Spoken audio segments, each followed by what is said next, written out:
ममता बनर्जी का ऐलान सामने आ जाने के बाद बीजेपी के नेताओं में हंगामा बरपा हो गया है। बीजेपी के नेताओं का रद्द अमल सामने आ रहा है। उनका कहना है तो जमहूरियत के खिलाफ है, डेमोक्रेसी के खिलाफ है और ऐसा पॉसिबल ही नहीं है।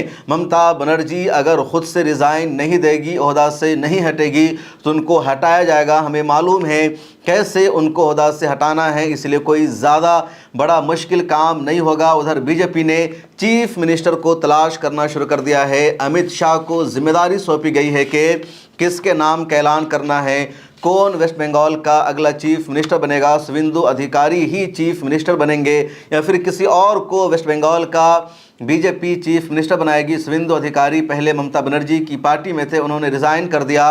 फिर बीजेपी ने वेस्ट बंगाल में शुवेंदु अधिकारी को अपना प्रेसिडेंट बनाया और लगातार पिछले 2 मरतबा से शुवेंदु अधिकारी बीजेपी के लिए अपनी जान को खतरे में डालकर दिन रात मेहनत कर रहे हैं। और अब बीजेपी को उन्होंने वेस्ट बंगाल में मेजोरिटी दिलाने का काम किया है, इसलिए लोगों का मानना है कि शुवेंदु अधिकारी ही चीफ मिनिस्टर बन सकते हैं। लेकिन अभी तक ऑफिशियली ऐलान नहीं हुआ है कि कौन विधायक दल का नेता होगा। उधर ममता बनर्जी की प्रेस कॉन्फ्रेंस के बाद पूरी मीडिया में एक नई बहस शुरू हो गई है। ममता बनर्जी ने जो प्रेस कॉन्फ्रेंस में कहा, सहाफ़ियों ने सवाल पूछा कि क्या आप इस्तीफ़ा देंगी, कब इस्तीफ़ा दे रही है। ममता बनर्जी ने कहा, मैं क्यों इस्तीफ़ा दूं, हम तो हारे नहीं हैं। इस्तीफ़ा देने के लिए हारना ज़रूरी होता है। मुझे हराया गया है और मैं इसका सबूत पेश करूंगी। मेरे पास मुकम्मल डॉक्यूमेंट्स है कि कैसे हराया गया और ज़बरदस्ती मुझे इस्तीफ़ा देने को कहा जा रहा है। लेकिन मैं अभी इस्तीफ़ा देने वाली नहीं हूं। मैं साफ लफ्ज़ों में कह रही हूं कि मैं ये चुनाव हारी नहीं हूं। इलेक्शन कमीशन ऑफ इंडिया को जिम्मेदार ठहराया, विलन बताया। उसके साथ ममता बनर्जी ने यह भी कहा कि पार्टी के रहनुमाओं के साथ, नेताओं के साथ बातचीत जारी है। हम अगली प्लानिंग तय करेंगे कि हमें क्या करना है, कैसे आवाम के बीच में दोबारा जाना है। কেন কিসের জন্য আমরা তো হারিয়ে নিয়ে যাব, হারলে আমি যদি শপথ নিতে যেতাম তাহলে আমি রেজিগনেশনটা করতাম। এখন তো কোয়েশ্চেন ডাজন্ট অ্যারাইজ। জোর করে দখল করে যদি কেউ মনে করে যে আমি কি রেজিগনেশন দিতে হবে, no, not that. Now also I want to say that we didn't lose the election. It is their forceful attempt to defeat us. Officially they may through election commission can defeat us, but morally I am telling you that we won the election.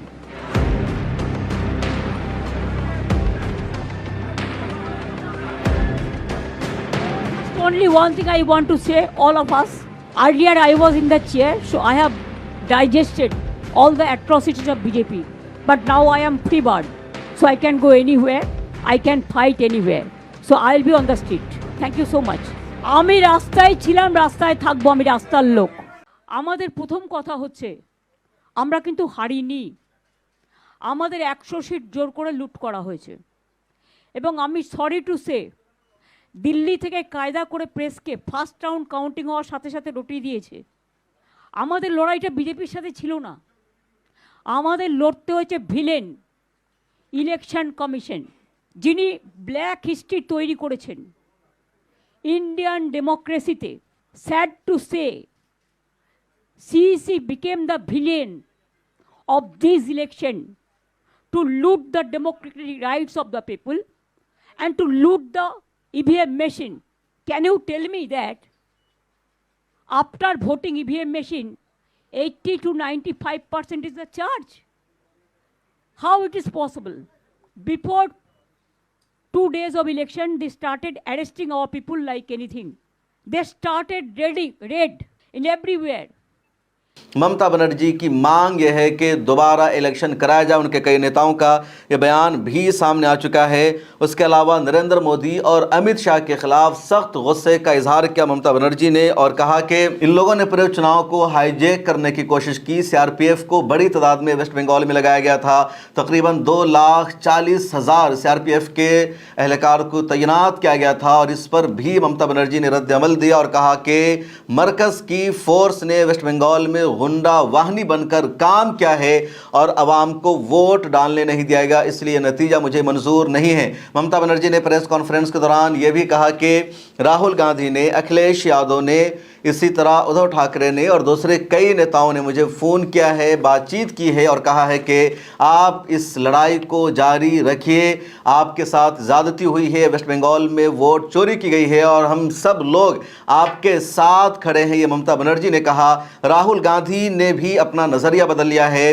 चुनाव का result आने से पहले तक पूरी कांग्रेस और राहुल गांधी भी ममता बनर्जी को हराने की कोशिश कर रहे थे।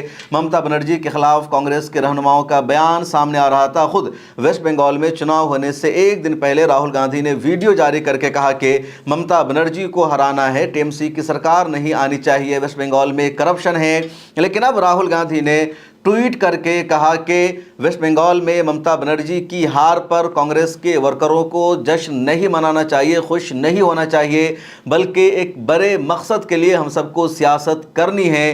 राहुल गांधी ने एक और ट्वीट करके कहा कि वेस्ट बंगाल में सीटों की चोरी हुई है, वोटों की चोरी हुई है और जो रिजल्ट आया है वो रिजल्ट धांधली के साथ आया है। खुद राहुल गांधी ने ममता बनर्जी को फ़ोन करके हौसला दिया है।